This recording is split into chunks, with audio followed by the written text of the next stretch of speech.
জন্য আমি একটু ভালো করে মেকআপও করতে পারি না। এই গাইয়া ভূতটা আবার কোথা থেকে আসলো? ডিসকাস্টিং। দাঁড়া, আমি একটু এই গাইয়া ভূতটার সাথে কথা বলে আসি। হাই, আসসালামু আলাইকুম ওয়া রাহমাতুল্লাহি ওয়া বারাকাতুহু। ওয়ালাইকুম আসসালাম ওয়া রাহমাতুল্লাহি ওয়া বারাকাতুহু। আচ্ছা, তুমি এই সকালবেলা ঢেকে ঢুকে কোথায় যাচ্ছ? কেন? এই মক্তব থেকে বাড়ি ফিরছি, না আজান দিয়েছে, নামাজ পড়তে হবে। আরে বান্ধবী, দাঁড়াও দাঁড়াও, এত তারা কিসের? নামাজের সময় কি পেরিয়ে যাচ্ছে? আরে ফিরদাউসি, না না, আল্লাহ পাক কুরআনের মধ্যে বলেছেন, ইনশাআল্লাহ কানা আলাল মুমিনিনা কিতাবাহু মাওকুতা। আয়েশা, তুমি হিড়বিড় করে কি সব যেন বললে? আরে ফিরদাউসি, এসব আমার কথা না, আল্লাহ পাক তার পাক জবানে বলেছেন, নামাজ নিশ্চয়ই মুমিনদের ওপর ফরজ করা হয়েছে। আচ্ছা, তোমাকে একটা কথা বলবো? হ্যাঁ, নামাজ পড়ে তুমি কি পাও? হ্যাঁ, হাত ডুব মারলে শামুক তলে দেখছি তুমি কি নামাজ পড়ে হিরে মানিক সোনা মুক্তা টাকা পয়সা ইত্যাদি কিছু পাও? নামাজ নামাজ করে আমার মাথাটাই খারাপ করে দিলে। আস্তাগফিরুল্লাহ সুমাইয়া, তোমার এমন কথা বলতে একটুও লজ্জা করলো না? তুমি মানুষ না গাধা? কেন, আমি ঠিকই তো বলছি, গাধা হতে যাবো কেন? তুমি ঠিক বলছো মানে একজন ইসলাম ধর্মের মেয়ে হয়েও তোমার তো জানা উচিত ইসলামের ভিত কয়টি? 5টি। কলেমা, নামাজ, রোজা, হজ, যাকাত। এই 5টি জিনিসের মধ্যে সর্বাপেক্ষ গুরুত্বপূর্ণ ইবাদত হলো নামাজ। তাছাড়া রাসূল সাল্লাল্লাহু আলাইহি ওয়াসাল্লাম বলেছেন, আসসালাতু ইমাতু দিন মা আকমা ফাকত।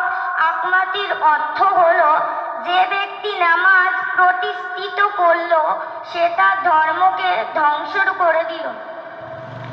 অমান তর্কা হাদাবাতি, যে ব্যক্তি নামাজ প্রতিষ্ঠিত করলো না সে তার ধর্মকে মেনে নিল।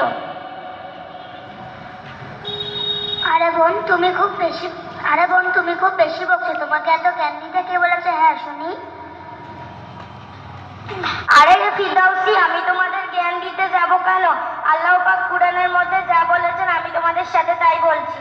থাক থাক, তোমাকে অত ডায়লগ দিতে হবে না, তোমার ডায়লগ শোনার মতো আমাদের কাছে সময় নেই। আরে ফিরদাউসি, তুই এই গাইয়া ভূতটার কথায় কান দিচ্ছিস কেন? বাদ দে না কথা। আমার কথাই তো তোমাদের জ্বলবেই। তাছাড়া আল্লাহ পাক কুরআনের মধ্যে বলেছেন, ইন্না সলাতা তানহা আনিল ফাহশাই মুনকার, অর্থাৎ নামাজ অবশ্যই সমস্ত খারাপ অশ্লীল কাজ থেকে মানুষকে বিরত রাখে। পরপরই রাসূল সাল্লাল্লাহু আলাইহি ওয়াসাল্লাম হাদিসের মধ্যে বলেছেন, আসসালাতু মিফতাহুল জান্নাত, অর্থাৎ নামাজ হলো জান্নাতের চাবিকাঠি। আরে আয়েশা, তুমি ঠিকই বলেছো, আমি আমার ভুল বুঝতে পেরেছি। এবার থেকে আমিও 5 ওয়াক্ত নামাজ পড়বো ইনশাআল্লাহ। আলহামদুলিল্লাহ। আরে সুমাইয়া, তুই খুব বেশি বকছিস, তোমাকে এত জ্ঞান দিতে কে বলেছে? এই মেয়েটা তোমার সব হয়ে গেল, ওর হয়ে আমাকে জ্ঞান দিচ্ছ? কোথা থেকে একটা গাইয়ে চলে এসেছে, তোমার জন্য আজ আর আমাদের পার্কেও যাওয়া হবে না, যত সব। আরে ফিরদাউসি, তুই ওরকম করে বলছিস কেন? ও তো ঠিকই বলেছে, ও এবার আমাদের ফিরে আসার দরকার। ফিরদাউসি, বলো তো, 1 ওয়াক্ত নামাজ কাজা করলে কি হয়? ওসব আমি জানি না। তাহলে শোনো, আমার নবী সাল্লাল্লাহু আলাইহি ওয়াসাল্লাম বলেছেন, 1 ওয়াক্ত নামাজ কাজা করলে 2,88,000 বছর আল্লাহ পাক আমাদের জাহান্নামে পোড়াবেন।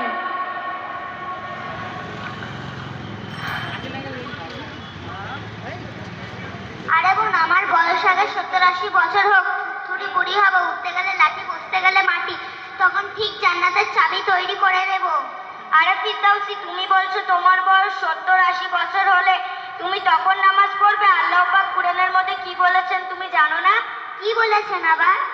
আল্লাহ পাক কুরআনের মধ্যে বলেছেন, সাবুনি সাহিফি ইবাদাতিল্লাহ তাআলা, অর্থাৎ নামাজ অবশ্যই যৌবন বয়সের ইবাদত, আল্লাহর দরবারে